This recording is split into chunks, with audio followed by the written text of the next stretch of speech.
I was 18 years old when I started developing severe pain in my upper back and neck.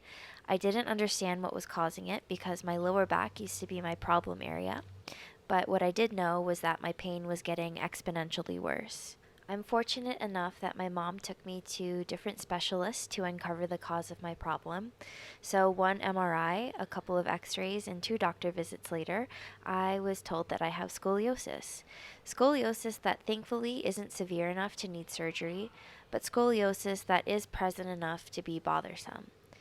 I remember when I got the diagnosis, I felt super embarrassed and brushed off by my doctors. I was given prescription pain relievers and muscle relaxers, and I was sent on my way. The pain relievers never fully took the pain away, and the muscle relaxers made me very drowsy, so it really threw off my schedule and my balance because I was a senior in high school, and it was my busiest and most demanding year of school thus far. So at 18 years old, I began to feel very hopeless, and I dreaded the idea of living the rest of my life in pain with only weak and temporary solutions to numb myself. I constantly prayed for a solution and for relief from my pain, and I even had fantasies about scooping out whatever was in my neck with a shovel and planting golden light inside of it. So the next year, I started college, and at that time, I was a practicing Catholic. So one day during Mass, a woman approached me and asked me if I was in pain. She had noticed me fidgeting throughout the service and touching my neck constantly. And so I told her that yes, why, actually, I am in pain. And she shared with me that she had suffered from a skiing accident and that she also had chronic pain.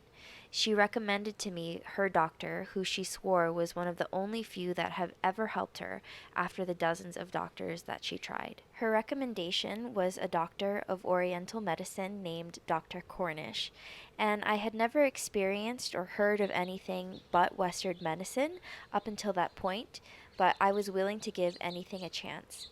So I called Dr. Cornish, and the first time that we spoke, I ended up sobbing over the phone because of all the built up emotion and pain that had accumulated up until that point. And for the first time, I actually felt seen and heard by a doctor. She understood that I was suffering and she validated me. She didn't brush me off. She didn't tell me it wasn't a big deal. She really took the time to understand me. And it was such a contrast to the sterile medical environments that I had been used to. Thus, I began my journey of healing through traditional Chinese medicine. Right off the bat, my doctor let me know that I needed to take responsibility for my own healing. There would be no magic pill for me to take for all of my problems to go away. She explained to me that this wasn't a band aid solution and that it would take effort on my part in order for it to work. Getting to the root takes time and dedication, but this idea was so foreign to me. I was conditioned and wanted quick fixes even though none of them had even worked for me in my past. So at first I was resistant to having to do the work on my own. I thought that I could rely solely on our once a week, hour-long sessions to get me back in shape. But when I realized that the relief that I was experiencing was short lived, I needed to make a choice. Was I going to be dedicated to this process? In the end, I answered yes, and I chose myself. And I dove deeply into the work, and through this process, I saw my first glimpse of awakening my own inner healer. My doctor advocates for 6 branches of Chinese medicine, and I dedicated myself to 5 of them, both on and off of her treatment table. I received acupuncture and bodywork weekly. I began working with herbs and oils.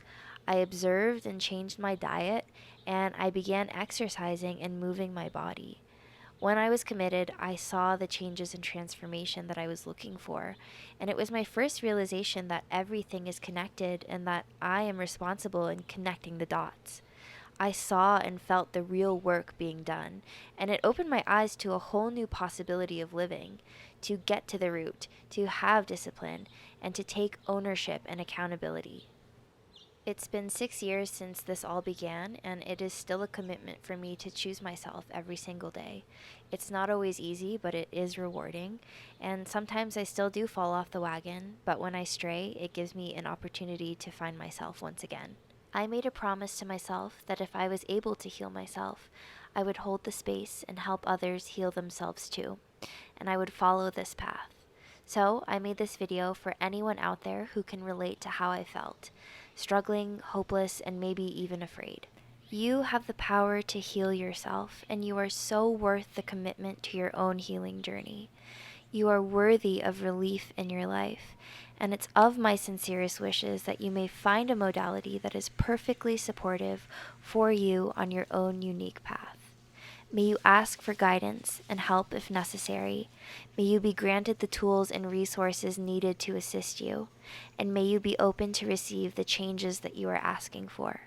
Wherever you may be, I hope that you find true peace. Thank you so much for listening, and blessings to you on your path.